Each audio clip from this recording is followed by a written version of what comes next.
tuache nchi yetu. Wameifilisi. Wewe unataka kimbia mbele risasi na acha uboya ya mpumbavu nini? The morning of October 29th, 2025 began not with celebration but silence. Streets that once buzzed with anticipation now echoed with the distant sound of boots and the rumble of armored vehicles.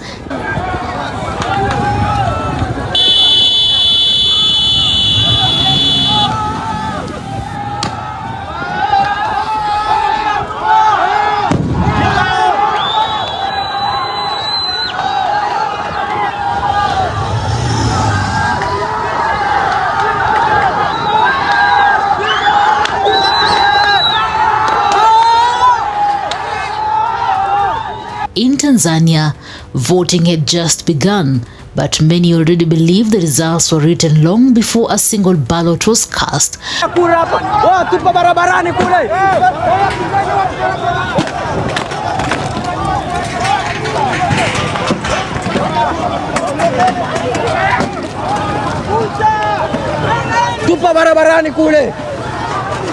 President Samia Suluhu Hassan, once hailed as a reformist, now stands accused of orchestrating one of the most repressive elections in Tanzania's modern history.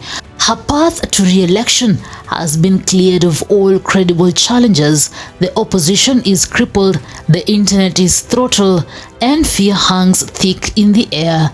In Salaam, turnout was visibly low, long lines of past elections replaced by scattered faces, voting under the watchful eyes of armed officers.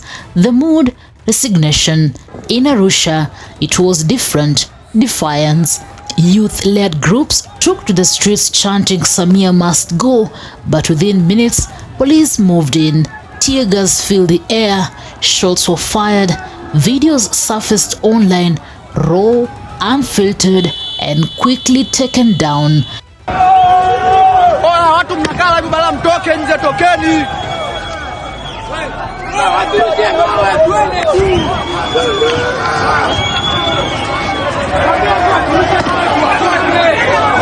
Nacheka ila naogopa.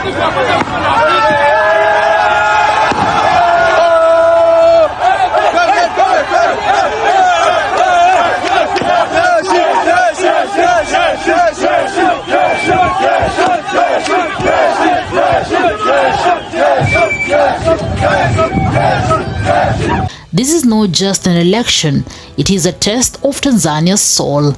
Let's rewind. The repression did not start today, it has been building for months. Tundu Lissu, the outspoken opposition leader, has been behind bars since April, charged with treason, a convenient move that silenced the most dangerous voice to CCM's dominance.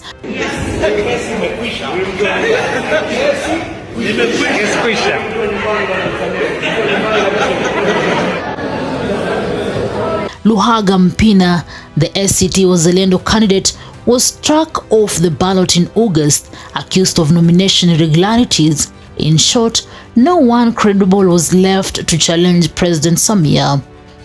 Human Rights Watch and Amnesty International say that more than 200 activists, journalists, and opposition figures have disappeared or been killed since 2019, many in the run-up to this very election. It is a pattern of intimidation designed to keep the people silent. But the silence is cracking. On social media, despite government bans, hashtags like hashtag #MO29 and hashtag Stop the Election exploded worldwide. Kenyans, Ugandans, and Rwandans shared clips of police violence and empty polling stations.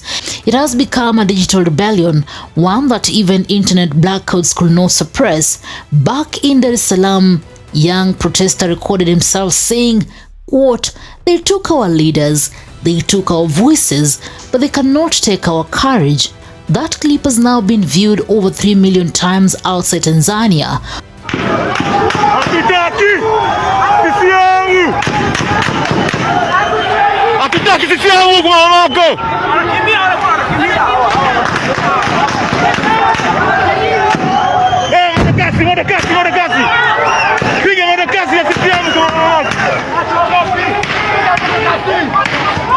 Meanwhile, the government insists all is well. Deputy Police Commissioner David Misime warned that protest will not be tolerated. Tanks patrol city streets. Radio stations repeat the same line: Tanzania is peaceful, the people are voting. But the truth tells a different story. Bendera hapa wakuu.